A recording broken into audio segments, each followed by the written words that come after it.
Well, thank you. Absolutely my pleasure. Always a lot of fun to get the after lunch crowd. You look totally different after lunch than you did before lunch. So we're here this afternoon talking about efficient workflows. Now, I will go ahead and tell you I might get a little excited as we're talking about these topics because as it relates to efficiency, that is my jam, all right? When I will go in, my fiance gives me grief. He's like, this is our house, not a practice you go visit. Because I am always trying to figure out how is a better, faster, more efficient way to do things. Let me go ahead and give you a little hint. In our offices, there's lots of opportunities for most of us to be more efficient. And so we're going to dive into that this afternoon. So, many of you are physicians. How many of you are ever standing around, tapping your toe, waiting for patients to see? Does that happen? Yes. Why are you having to wait for them? They're filling out their paperwork, right? They get stuck in the front office. They're filling out their paperwork. So this is a litmus test for me. Physicians or any other providers, if you are waiting for patients, we have a logjam in our office, and we're going to explore ways to rectify that situation. Do patients ever get stuck in an exam room for lengthy periods of time? Yeah, this happened. I'm going to pick on my poor fiance. He's not here to defend himself today. But he is a very impatient man and a man of principle. He's actually, after waiting 30 minutes in an exam room with no one coming in to check in on him, no word from him, he just got up and walked out.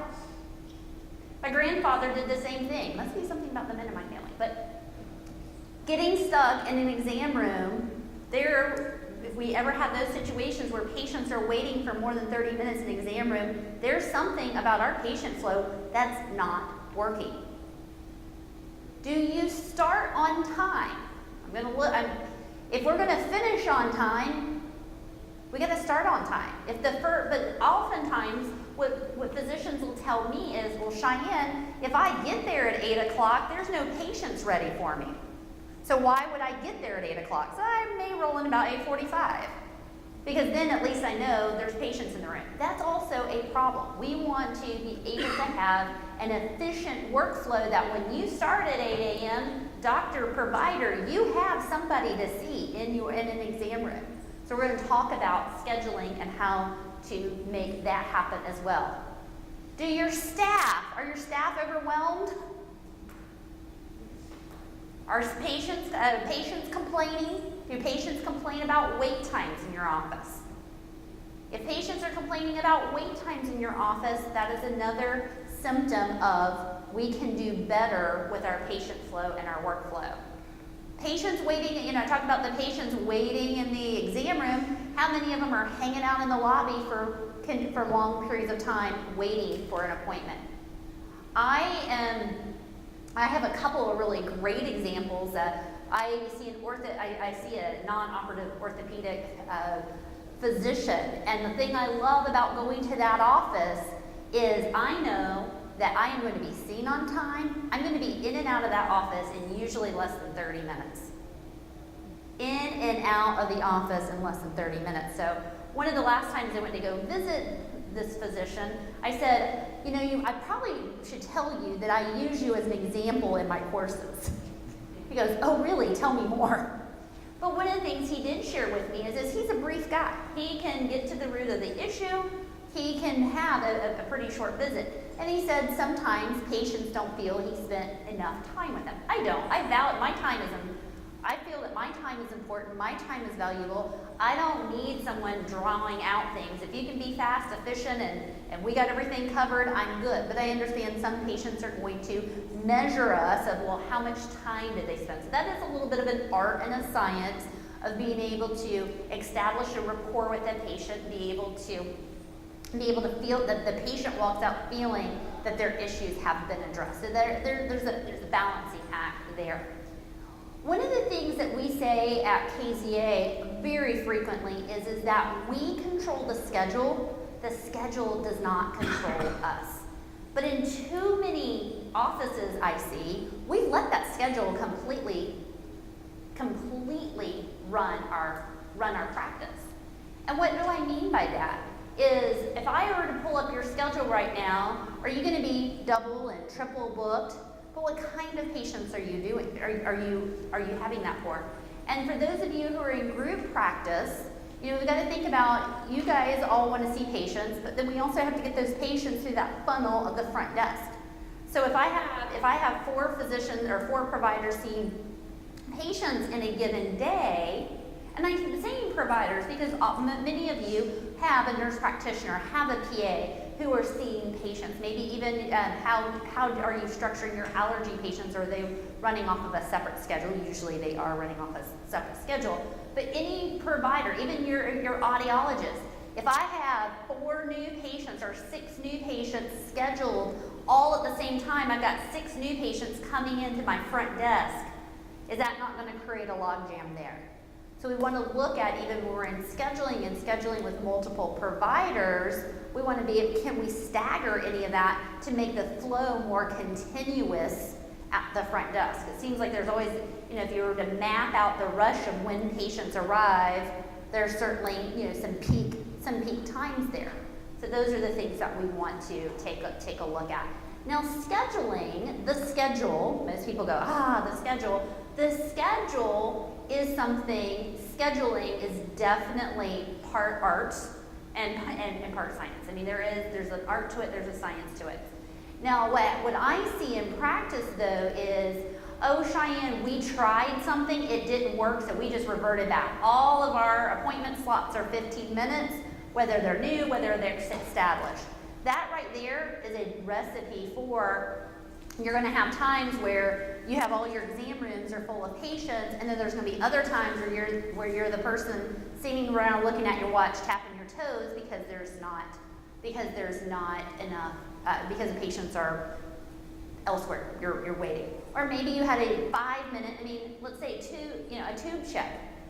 Anybody spend more than 5 minutes with a tube check? But we have them scheduled in a 15-minute appointment slot. So one of the things that I like to do when I'm tackling the schedule is I don't have a template that I can say, here's a template for all. No, all of you have your own practice style, so we need to really look at what is your individual history. So even in a group practice, I would be doing this for all providers.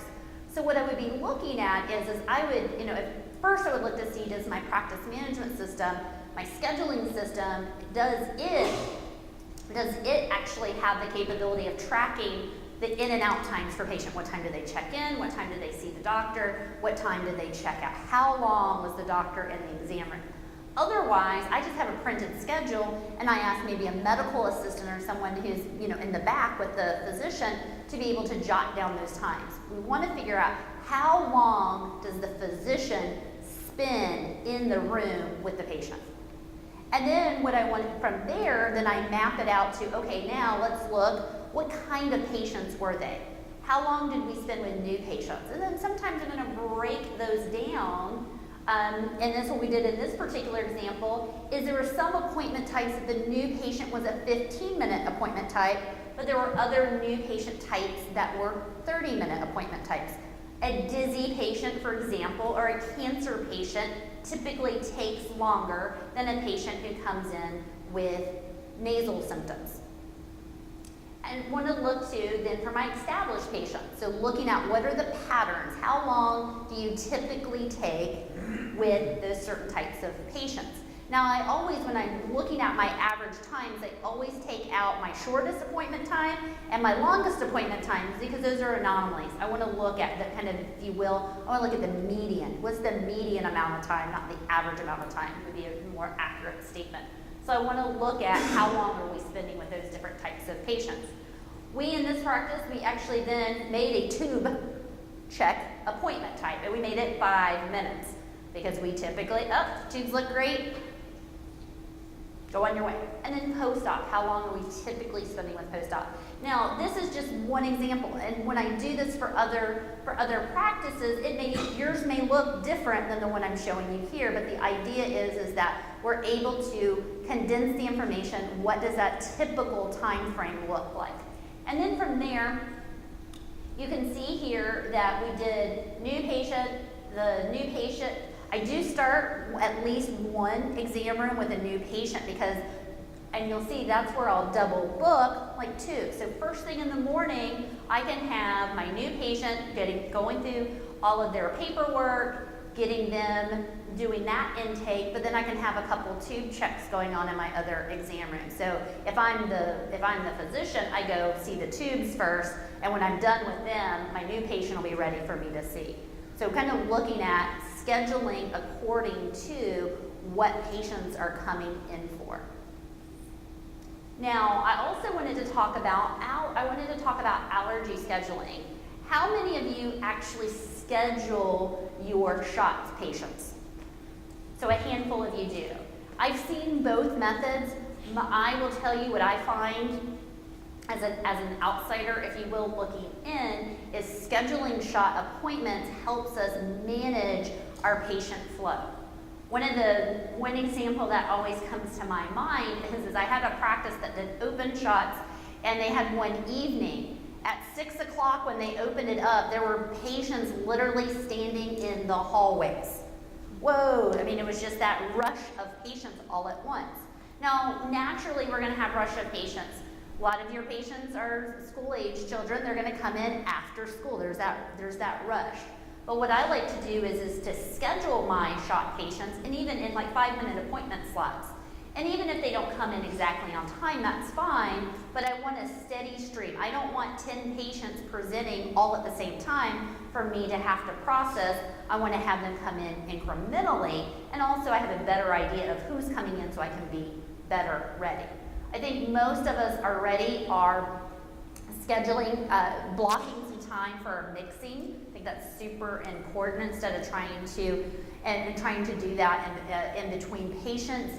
And then testing. I think we all do a pretty good, my experience is most people do a good job of making very specific times for testing.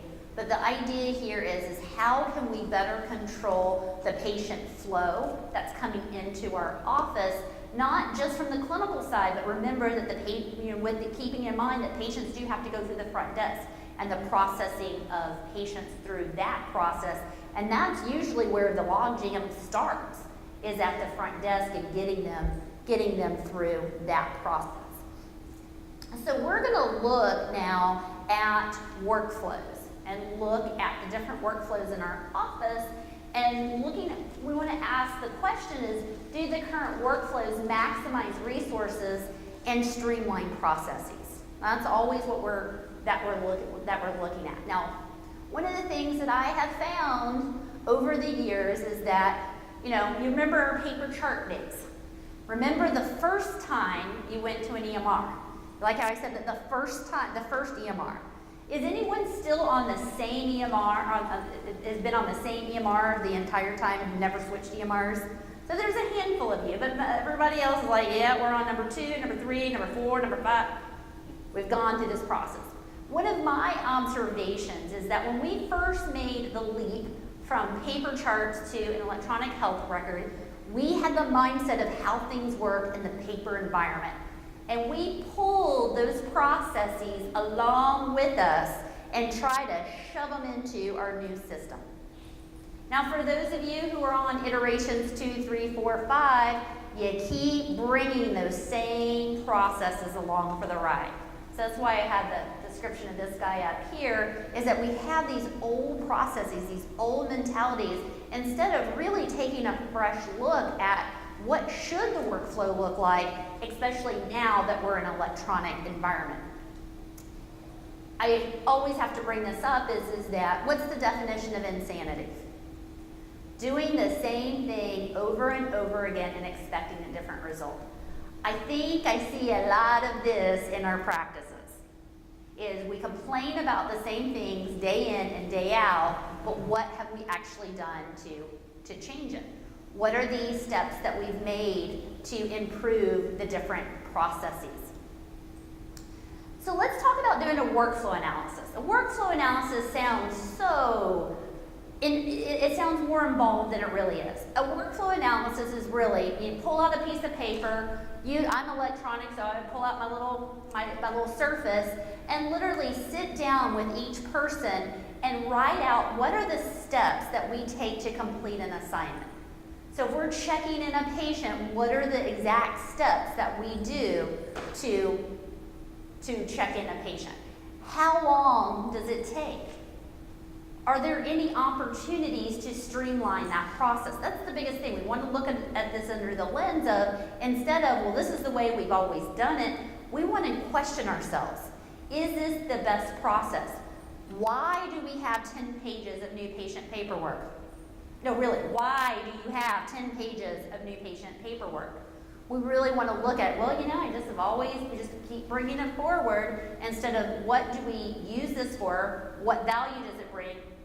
Is it, and then I actually ask the question, is it really used? Oftentimes I look at the health history form, for example, and I sit down with a physician and he or she says, I really don't look at any of that stuff. Well, why is it 6 pages? We need to look at it from the perspective of what do we actually use, what do we actually need, because everyone will say to me, well, we get the health history because we need that in our documentation to substantiate our level of service. Well, there's no requirement that it's 6 pages long. And in fact, I can get it down to 1 page, if that's your only intention. Now, some of you do some really in-depth histories with your patient because you're looking at something very specific from a clinical point of view. By all means, if you're using it, keep using it. But if you're only using it for that requirement of substantiating the patient's health history, let's look at how we can streamline that. One, you will make your patients a lot happier because nobody likes filling out the health history forms. And in fact, we don't get complete answers because we give them so many pieces of paper that they're fatigued by the time they get to the end of that process. How long does it take? I can tell you for most practices how long many things take. How do I know that? Well, one, I'll pull out my phone. I'll put a little, all of us have, most of us in this room, we all have our little smartphones. Most of them have I've got an iPhone, it's got a timer on it. I time. Otherwise, I've got my little watch over here. Maybe even pull out a stopwatch. But how long does something take? So that when we make estimates about how many staff do I need to fulfill a particular duty, I've got to look at how long do tasks take, multiply by the number of patients that we have in a day. We want to make these decisions based on data rather than emotion. We're really guilty in our practices of making our decisions based on emotion rather than looking at the data. So let's walk through the patient flow and let's start identifying some areas of some things that we can better streamline. The patient intake process. Now, whether that be an intake over the phone, whether it be at the front, we're talking about all the front-end processes, talking about the front-end processes here. How many of you utilize a patient portal? So a number of you do. Do you think you're using the patient portal to its fullest capabilities? If you have a good functioning patient portal, guess what? When the patient comes in, they should be ready to rock and roll. A good patient portal is going to have my health history information. The patient can complete that in advance of their appointment, and then that should come over into the EHR, then eliminating someone having to manually type all of that information into the system. I should be able to get them to complete their demographic information through the patient portal. And some advanced portals, I'm not going to say that they all do, but the best portals, that patients can even sign any of the things that need signatures through the portal. I would also like to say with that patient portal, oftentimes I hear, but Cheyenne, our patients, I have an elderly population, or I'm in a rural part of the area where a lot of people they just don't have that, they're not technologically savvy. You don't have to be technologically savvy in order to utilize a patient portal. And in fact, you would be very surprised at the statistics of the number of elderly patients who actually prefer a patient portal. So they can do it at home in advance, maybe even have their caregivers help them in advance of the portal. Now, this falls under the category of can't make this stuff up if we tried. I am shadowing an ENT. I'm in the exam room. I'm standing in the corner, trying to be a fly on the wall. And the patient is an elderly gentleman. I say elderly. Now, he's probably like 70. He was in his 70s. I don't remember exactly. And he's sitting in the chair. He's got his arms crossed. And he looks at the doctor and he says, "Doc, when are you going to get with the times and get one of those portals? I can't make this stuff up." He's like, so-and-so's got a portal and the hospital's got a portal and it just makes my life so much easier. You need one of those portals. And I'm just sitting there trying not to crack up laughing, standing, and I'm like, that's what I've been saying too. No, and as a patient, I got to arrive early, it's going to take me 15 minutes. I saw a new doctor when I was still in Chicago, and one of my colleagues also goes, and she says, "Cheyenne, I'm going to go ahead and prepare you. Get there early."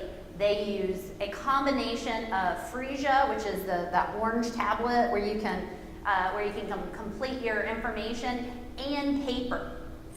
It took me, I know how this stuff works, I designed this stuff. It took me 30 minutes to get through the process. That falls under the category of absurd. So if you have that kind of if it takes your patients I consider myself a patient who wouldn't take that long to get through things. And it took me 30 minutes to get through the process. Now, part of the 30 minutes is they wanted to take a picture. But part of that process, and this is all about, evaluating workflows, is part of that process is they didn't have a camera at the front desk. So I had to go past the front desk to the back, probably from me to the camera back there to go get my picture taken, then for me to come back out into the waiting area. How expensive are cameras? $19.99 at Best Buy or Target. That was an inefficient workflow for myself, definitely for the staff. So looking at the different technology tools that you have available in your office. Now, when we look at the phones, who's answering the phones in your office? Regardless of, how many of you are in a solo practice? So a number of you. So even in a solo practice, I can set my staffing up so that the phones are mostly answered away from the front desk. So if I'm sitting at the front desk, I should be the last person answering the phone because, the whole up and down and back and forth, it gets distracting. We find more mistakes that are made. We want the phones to be answered away from the front desk. What are the phone person doing? They're answering calls. They're registering new patients. They're doing eligibility verification for those who were in my earlier session. When I say estimates, this is where we are for collecting at the time of service. We want to be able to give patients that information of what their estimate's going to be for the office visit. So we're doing that. They're managing referrals, looking at new faxed referrals, making those appointments for those patients. Perhaps they're also being the people who scan, so in between phone calls, getting the scanning done. So we want to look at what they're doing. When I say scanning, though, there's a couple of things that I do want to point out. One thing that I find underutilized in a lot of practices is the use of the fax feature inside of your practice management system or EHR. For me, that is something that is absolutely necessary. So instead of getting a paper fax and that someone has to turn around and scan into the system, I'd much rather utilize the ability of where my faxes come electronically and they come into my system, and then I have someone who routes them. One takes less time, less things are lost, etc. It's just a much more efficient workflow. So when we're talking about scanning, and also, if we're having more patients who are completing their intake through the patient portal, I should see the amount of scanning that's needed significantly reduced. So we want to look at, okay, I see oftentimes in practices that scanning becomes a really big deal and nobody has time to scan and the scanning pile is this tall, and let's look at why are we producing so much paper? Is there a way to digitize that process or reduce that process so we're not spending so much time on the scanning. So now the patient checks in. What are the different steps that are involved in the check-in? And this is where I've got my stopwatch out. I want to see how long does it take for the staff to check in a patient. Now, patients, if they're out there filling out your 16-page new patient paperwork, they're out there for a while. But how long does it take for the front desk staff to process? So, and this is an example of what a workflow analysis would look like. I mean, it's literally bullet points. We're either going to select or create the patient in the chart. We're going to scan their driver's license and insurance card. Now, this is where we will always want to be looking at the different technology tools. If the person at the front desk is having to get up from their chair to go scan something or make a copy, no. And in fact, with one practice, we had to implement something I call Operation Booty in the Chair. One of the things, this was a practice, they thought, oh, we're so busy. That's all I heard was how busy they were. They weren't particular, their definition of busy didn't quite meet what my definition of busy was. Their volume wasn't as high as they thought it was, house staff. And they're all stressed out and they're so busy, and I'm like, something wasn't making sense to me. So I sat up at the front and I'm watching them, and I finally figured out why they thought they were so busy.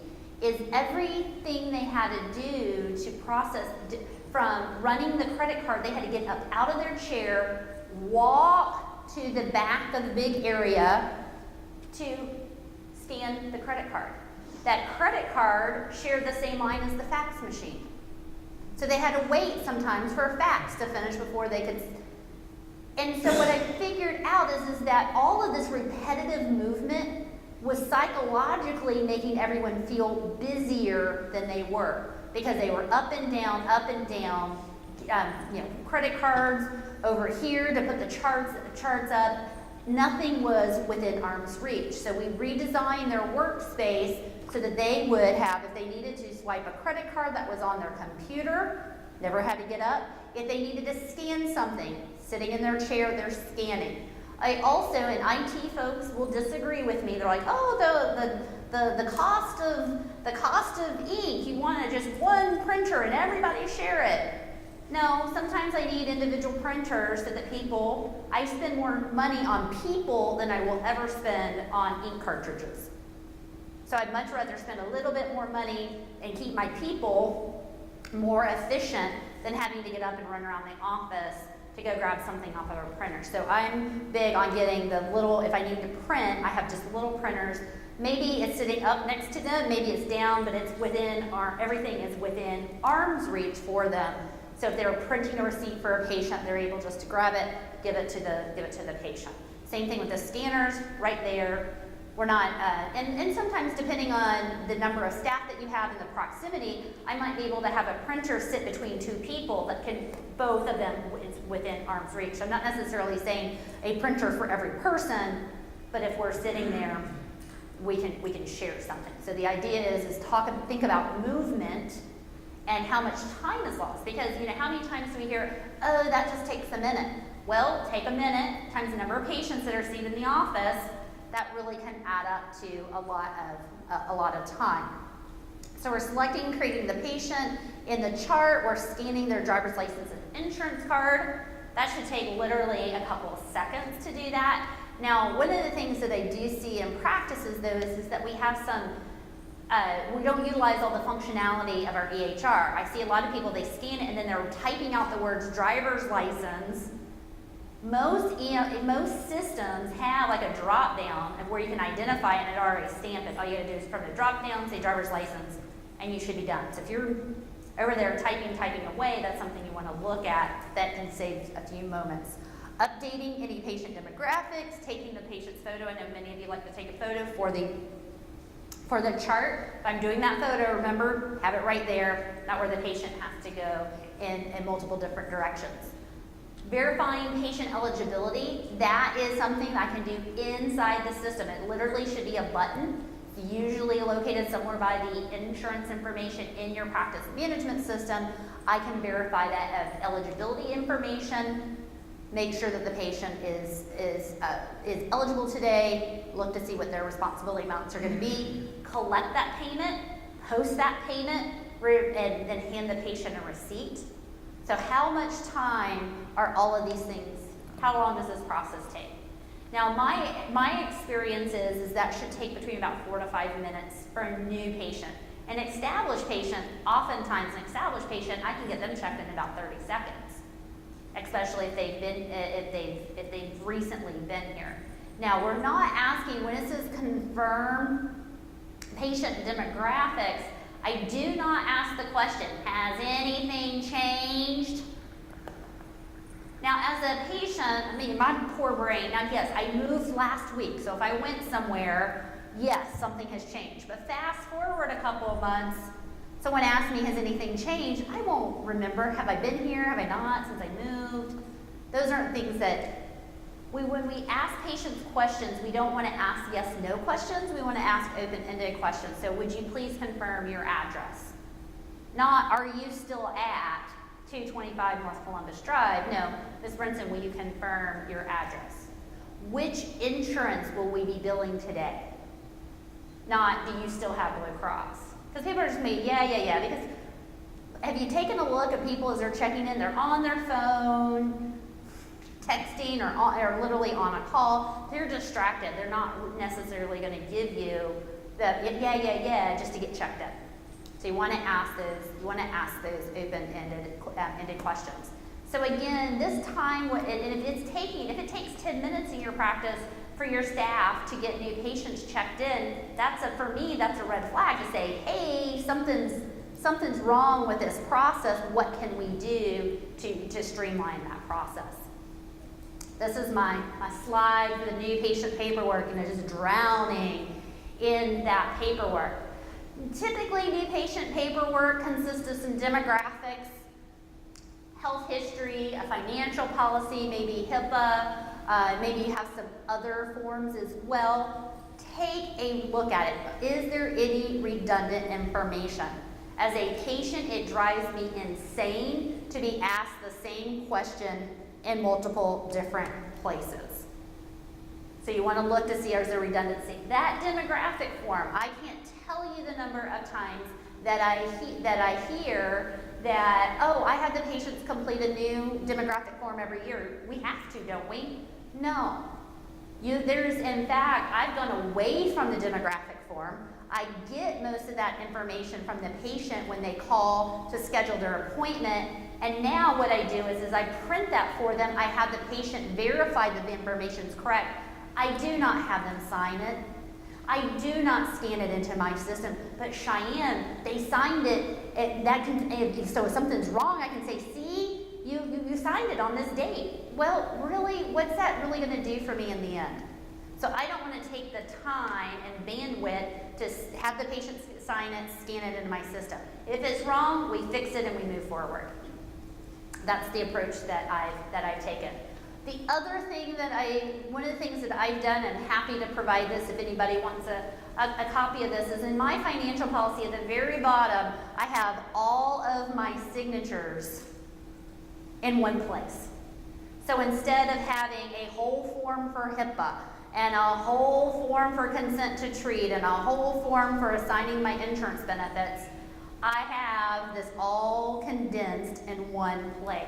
So this is just saying, yes, I have read and understand the financial policy. I authorize my insurance benefits be paid to. In order to properly treat me, this is a good one, that I authorize the practice to view my prescription medication records. More on that in just a moment. This is an EHR functionality, but I get them to sign it over here. This is just the authorized to treat. This is the authorized to release any information to the agencies. Hey, is there anyone you'd like us to discuss your information with? I have this all on the same form. And at the very bottom is I hereby acknowledge that I have reviewed or received or have been given the opportunity to receive a copy of the Notice of Privacy Practices. There is no requirement that you have to give them a physical copy at every visit. You don't even have to give them a physical copy. In fact, if I'm as a patient, I'm like, please, I've gotten that thing, 24 times. You do need to have it displayed in your office. The HHS does a nice job. They've actually created something that's aesthetically pleasing. I would print that out. I would frame it, have it hanging up in my office. A pet peeve of Cheyenne, I'll just go ahead and tell you right now, is when I walk into an office that has lots of pieces of paper taped all over the windows. It is just there's so many different, I'm not reading it, it's information overload. Information overload, especially when, our new policy effective January 15th of 2002, take that stuff off. One of my favorite things, I had a practice that nobody was taking the initiative, so the doctor just got mad after we pointed it out. It's like, one, it was really tacky. And two, it's just information overload. So the doctor went and cleaned the door off and had it all in the garbage can and texted me a picture of the garbage can. It's like, all right, much. And he goes, oh, I walked past it, it just never dawned on me how it looks. So all of that information, if I'm going to display information, I'm going to display it in a frame. One, as a patient, that's going to catch my attention. And two, it just looks nicer. So I've already addressed when we're looking, when we're doing this workflow analysis with any piece of what somebody might be doing, we want to be looking at footprints. How many steps are they? I've got my little step counter on, but that's not our main objective in the workplace, is to determine how many steps all of our employees get per day.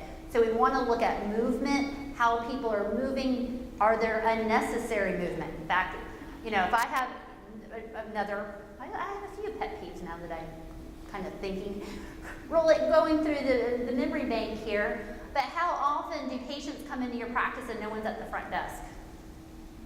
That's a pet peeve of mine. I go in and it's like, hello, anybody here? Or worse yet, they're there, but they don't acknowledge you. Ooh, that's another one. But what I mean by that is that the front desk consistently getting up and leaving their station keeps them away from performing the duties of checking patients in and going through that process. So look to see, why are they getting up?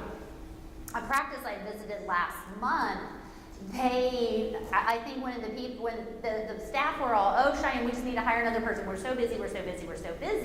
They were busy, but part of the problem was one of the front desk people, she got up out of her chair every 2 seconds, and she would disappear for a little while. I'm like, well, that's why you're not, you can't return all those messages on they had a backlog. They had unreturned patient phone calls because they weren't answering the phone. They were letting them go to voicemail most of the time. You can imagine, anyone who knows me could only imagine me twitching at all of these things that were going on. They had a stack of referrals that had not been processed. That's new patients trying to get into the practice. Oh, I don't have time for that. But yet the person who is telling me they don't have all this time, oh, there's a message for so-and-so, let me run to the back and go talk to them. Well, instead of, let's send if there's a message, you message them through, most EHR systems have the ability to send a message to someone rather than getting up out of your chair, going to relay that message to you. Oh yeah, by the way, what'd you cook for dinner last night? I cooked some chicken last night, and did you see so-and-so at the ball field? That's what really happened. Those are the things that happen. We get distracted when we get up and move away. So we want to look at that movement. We also always wanted that laser focus on technology. Are we leveraging the technology that's available to us? I already talked about the fax. I think fax is a very huge component of a better workflow. How do we access our credit card payments? If you are typing in credit card numbers to process them, one, it takes more time to do that, and two, you're paying a higher percentage. A swiped or now chip inserted is going to have a lower percentage that the practice has to pay versus when you manually type in that number. Had that with another practice recently, and it's like, oh yeah, we just need to get the swiper. So always looking at technology. So now let's move over to patient flow. So we got moving over to the clinical side of patient flow. So we got the patient checked in, finally, went through all of those steps. Now, how does the patient get back into the exam room? How long of a wait from the time that they're done checking in does someone call them to bring them back? Who's bringing them back? How does the front desk notify the people in the back? Now, many practices I know, even though you may have an EHR, you may still print out a piece of paper or call it a chart. How are you communicating? Sometimes it's putting a chart up. But if putting a chart up means getting up from your chair and walking 35 steps and coming back, is that the most efficient way? Most of our systems have a mechanism where we can hit ready on that patient. So if I'm a medical assistant and I'm in the back, I can look to see, okay, these patients are ready, let me go get them. So you want to really evaluate, is your system the most efficient system of letting the people in the back know that a patient is ready to be seen?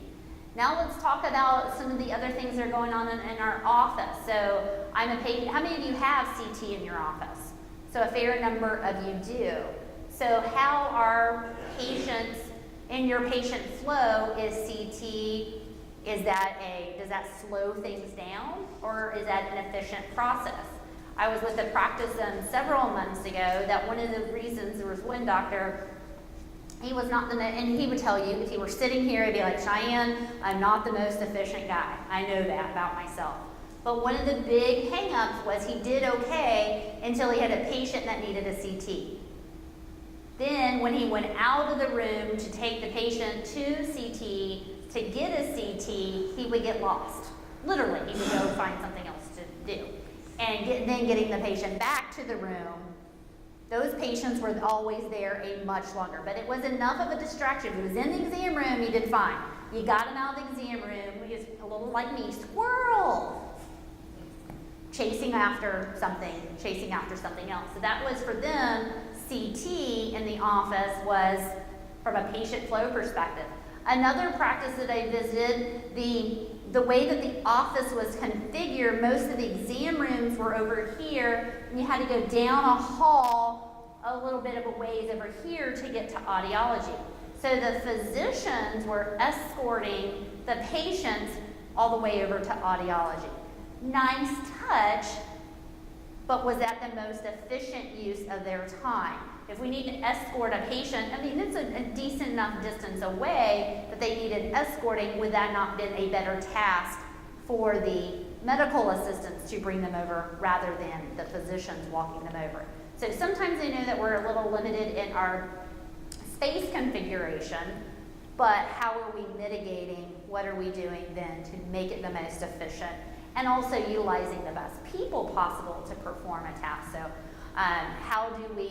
so patient comes in, you the physician, evaluate them, go, you need a hearing test. Are we efficiently able to get them over to the audiologist? And then are we able to, what does it look like for the return? Did the patients get stuck? Did the physician get stuck with another patient, and does that put them behind? How does that flow in your office? How much time? So when you're looking at doing a time analysis, you do definitely want to look at how much time in the exam room, how much time does it take to get them to the different, I'm going to call them testing sites, if you will, from hearing tests, maybe, usually with allergy testing, I find, sheer curiosity, instead of me making a statement, how many of you only do allergy testing scheduled? So you come back and you schedule them at a separate time. So, and then how many of you do some on-demand allergy testing? So a small number of you do. So with on-demand allergy testing, I would look at this as well as how do we get the patient to the next station, if you will, and then do we get them back in to see the physician for the results? How does that look like? Is there ways that we can be more efficient in that process? So when I think about the clinical team, I know I've spent a lot of time on the front end team, but to be honest with you, that's usually the area that we have the most opportunity. That front desk, that front process, usually lots of opportunity for improved efficiency. So now when we think about the clinical team, where are some areas that we can be more efficient? One of the things that I often see, and I see not so much, not so much for the physicians, but medical assistants. If medical assistants go into an exam room with a piece of paper, write all the things down on a piece of paper, and then later go enter that into the EHR, that's not efficient. I mean, that's double. It's double the work. We wrote it down, then we go in and we type it. We want to have the ability for those medical assistants to have a tablet, to have a laptop, something in the exam room, but we also want to configure it. I do not want my back turned to you as I'm typing. So I am a big fan of a cart, like have a little cart so that I can pull the cart around and I can talk to you, because I can talk and type at the same time. And my medical assistants that I'm hiring today, for those of you who attended Karen's course this morning, she talked about the different assessments. I do a typing test for everyone. And it's actually in my job description for a medical assistant, I actually must type 40 words per minute. Because in today's electronic environment, you cannot not type if you're working in an electronic environment. So I do a typing test, and I make sure that they can type 40 words per minute. Most people, I may be looking down, but at least I'm facing you and I don't have my back turned to you. So I like whatever mechanism that's going to work in your exam room. Another one that I've seen, actually one of my primary care doctors, they actually sometimes I see people with a standing. Personally, I don't like standing and talking over you. I would much rather be sitting. So actually, I had a practice has the same exact little cart that I had surgery a few years ago, but I needed to prop my feet up, and that wasn't working out so well at the desk. And so I bought me just a cheap little rolling cart. I still had, it didn't make the move. It got busted up. Otherwise, I would still have it. But anyway, I moved last week, so fresh on my mind. But it was just a little cart. It's like this big. Just enough, for a laptop, but I can sit and then move that around with me. So then, rather than me standing, I can drop down and then we can have more of an eye level conversation. So entering that data directly into the EHR, the chief complaint, vitals, health history, etc. Now, one of the things with one of the practices that I was working with is that the physicians liked having the piece of paper that had all of this information on it. So what we worked on was, let me just go ahead and back up for just a moment. I am not necessarily saying, doctor, you must have laptop with you at all times. That's personal style, personal preferences. Sometimes I'm going to say, okay, you're not going to take a laptop into the exam room. That's fine. But maybe we didn't print. So what we did in this practice was all of this information. We just had a quick print, and they were able to print it, give it to the doctor, and that also then served as a scrap sheet for the doctor. That when, in this case, it was a he, later in the day when he dictated, he would have his little scrap sheets of paper. But instead of having them write things down in 3 different places, because that's what they were doing, we're able to directly input it into the system, print it out for the physician. Now this is a game changer for me. Is anyone using the prescription benefit manager in your EHR? Now, does it work 100% of the time? No, but does it work 75%? I'm okay with 75% of the time. What it is let me tell you the story of how I even got introduced to it. Going back to my orthopod, I go in, we finish up the visit, he goes, oh yeah, by the way, Cheyenne, he goes, are you still taking? And I look at him, I'm like, how'd you get that information? You didn't have me fill out a form. He goes, oh, it's just right here in the computer. And I'm like, I need to look at that. So that was the first time I had seen it. And so what it is it's usually around wherever your e-prescribing functionality is in your system. It usually resides around there. It's normally called Prescription Benefit Manager, although occasionally I've seen some systems rename it to something else. What it does is it accesses the pharmacy records. So regardless of who filled it, patients are notorious. I'm notorious about, I took something, I can't remember the name of it. No, all that information's there. You can then just ask, okay, Ms. Brinson, are you still on XYZ, and then you can say yes, yes, yes, and then that pulls over into the medical record. I can't tell you the number of times when I've shown this to medical assistants and like tears of joy. Because how much time are they spending, patients with their long list of medications, we don't have to, for the most part, we don't have to type those in. Now the other thing it doesn't do is, obviously, because they weren't filled anywhere, is if a patient is taking any supplements or herbal medications or any of those things. So we would have to ask them, but it significantly reduces the amount of time that's needed to input that information. For providers, voice recognition, I think, is pretty significant for a lot of folks.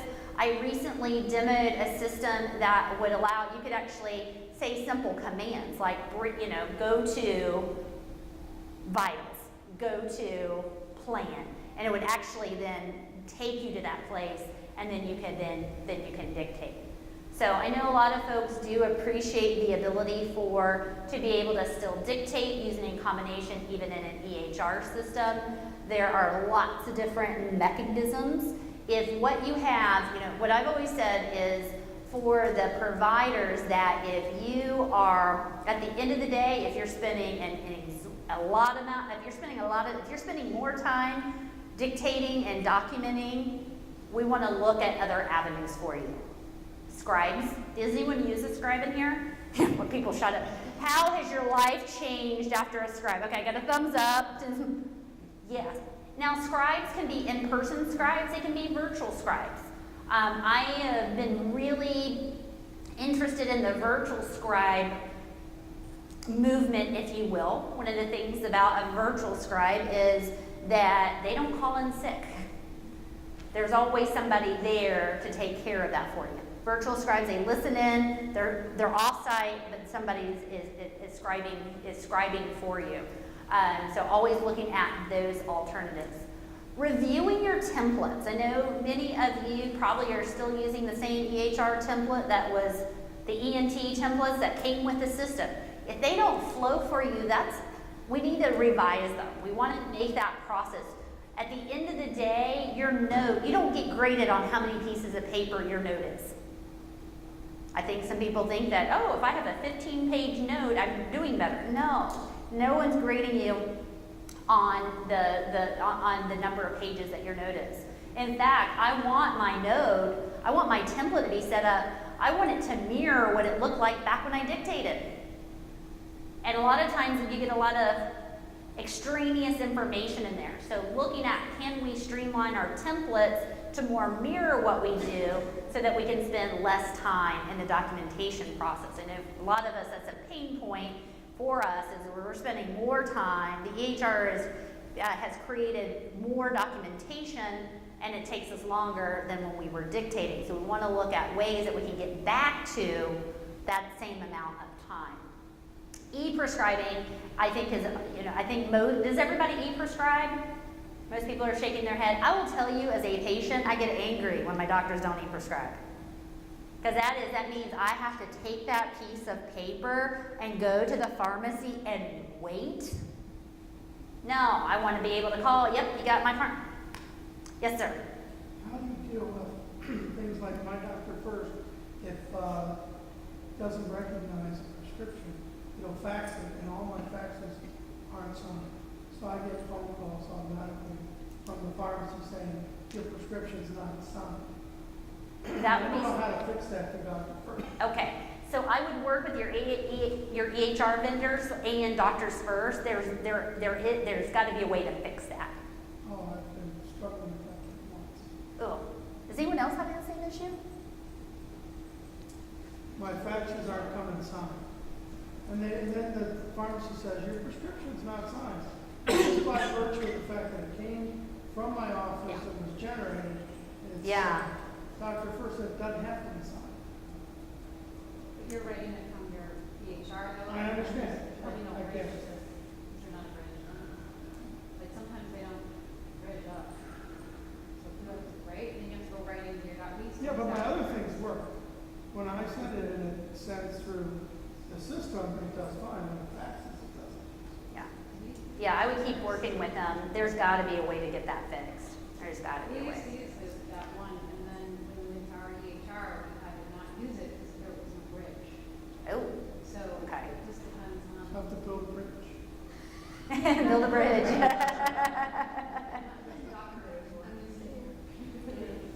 Build a bridge. Have to build a bridge. Okay. Um, Yeah. So now that the patient's made their way out, now we got to look at checkout. What are the steps here? You know, usually we're collecting balances, scheduling follow-up appointments, maybe giving them a patient summary, etc. I want to spend our last few minutes talking about an area that most practices can use a lot of work, and that is on surgery scheduling. When I talk to the orthopods, I usually have a picture of somebody typing with a CPT code for carpal tunnel. We are giving our surgery schedulers carpal tunnel.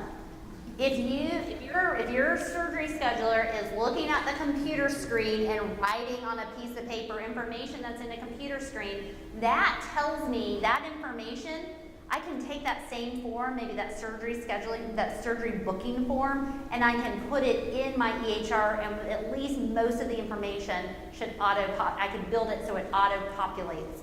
I want to be able to significantly streamline my surgery scheduling process. Now, let me give you an example here. These are things that just kind of gave me twitches watching. This was a 3-person ENT practice. The physician would make the decision for surgery. They had a pink sheet. So that pink sheet went to the nurse. The nurse filled out some things on the pink sheet, gave it to the scheduler. The scheduler would do some things give it to the biller. The biller then would look at the codes and look at the estimate and then give it back to the scheduler. So that pink sheet made its way around. A lot of different people were touching it. And this is actually an example of a workflow analysis. This was a bad workflow. We had a lot of work to do. But like the scheduler, they reviewed the pink sheet, picks the surgery date, and writes it on the calendar. Then they prepare the paperwork for the patient. Then they write out the surgery schedule on the form. Then they enter the surgery date and post-op appointments in the practice management system and put it on the Google Calendar. When I asked about, well, why are you putting on the Google Calendar? Well, so the doctors can get it on their phone. It took me about 35 seconds, and I went into the little help feature in their practice management system. There's an app. The doctors could get their schedules on their phone through the practice management system and not putting it. And in fact, it ends up being in 3 different places the surgery was being written down. It was on the PN system, it was on the Google Calendar, and then they also wrote the surgery date on a sheet, because the way they organized themselves was they had a sheet for each day of the month, and that's what was serving as their checklist. And then they brought the surgery posting slip and the surgery charge slip to billing. So then billing takes over, and they verify the eligibility, and they write out the benefits on a form. Then they looked up the fees, like literally looked up the fees instead of having a chart of all the surgeries. They actually looked them up on the fee schedule, wrote them on the form. They quoted the patient for the responsibility. They got the authorization. They had put it in a box to wait on authorization. And then once the authorization is obtained, then they write the pre-op number on the form. Then they made a copy, and they gave it back to the scheduler, and then the scheduler would schedule. So we've got a couple different people involved. Are there opportunities here to streamline that process? I absolutely, if you start anywhere, this might be my first or second place I'd start, is with my surgery scheduler. Writing down step by step exactly what they do. You're gonna find a lot of redundancies, and you're gonna find a lot of inefficiencies in most offices. So my surgery coordinator, when we look at that process, we're not handing it off between two different places. If I were to provide you a job description for a surgery coordinator, my surgery coordinator is going to schedule that surgery. They're going to do the pre-authorization.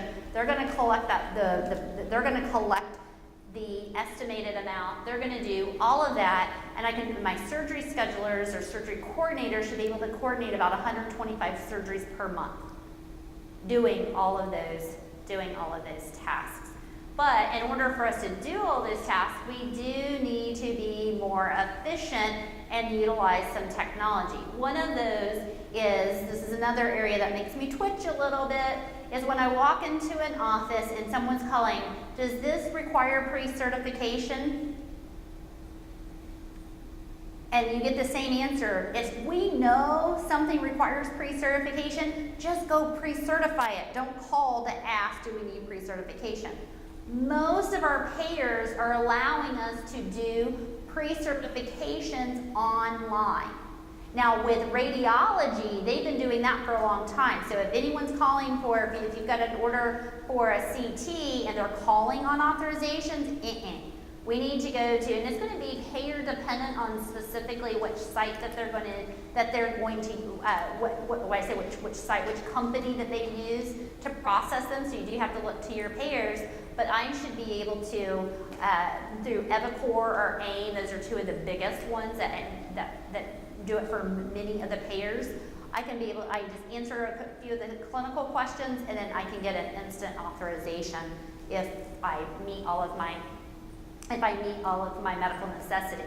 Now I wanted to share this with you, the cost of pre-certification, because inevitably someone's going to tell me, but I like to call. I get their name and I write it down and I have a reference number. And then I would say back to someone, well, when has that ever helped you? Because people will tell you wrong information all day long from the payers, and even if they're wrong, when we come back and say have a reference number, I'm sorry, but that's still not going to get us anywhere. What's the name of that one you just said? So there's AIM and Evacor are the two most popular for radiology. Now for the payer for surgeries, and we're going to look to the payer. The payer. So for example, many Blue Crosses are going to use Availity. If not, many of the payers also use Navinet. Those are the two most popular places where you can do. But you'll just check with your payer to see where can I do online authorizations. Yes, ma'am. I guess that's the question, because especially this is new for a scheduler, are they going to have to make that call for each new payer to figure out who then to go to online? You can just go to their website and it'll tell you. Oh, the payers advertise, they want us using, they hate us calling. The payers want us to use their online tools. If you go to your Blue Cross, what state are you in? Okay. In Ohio? It's been a minute since I've been there. I think you're going to find most of this through Availity. So if you just go to their website, they're going to advertise it all over the place. Yeah. I would not try to call the payers because trying to get to the right department is like mission impossible. Now, a study was done a few years ago. They've come out with a new one. I need to update this. It's relatively about the same. The cost to pre-certify, if you're calling, costs about $7.50 per case versus if you're doing it electronically, $1.89. So people who are, but I like to call, no, this has to become a performance expectation. We're going to get better, we're going to get the same or better answers when we do it this way. Ran over a few moments, my apologies. But thank you all for your time and attention. If you have any questions, I'll be happy to stick around and answer any questions.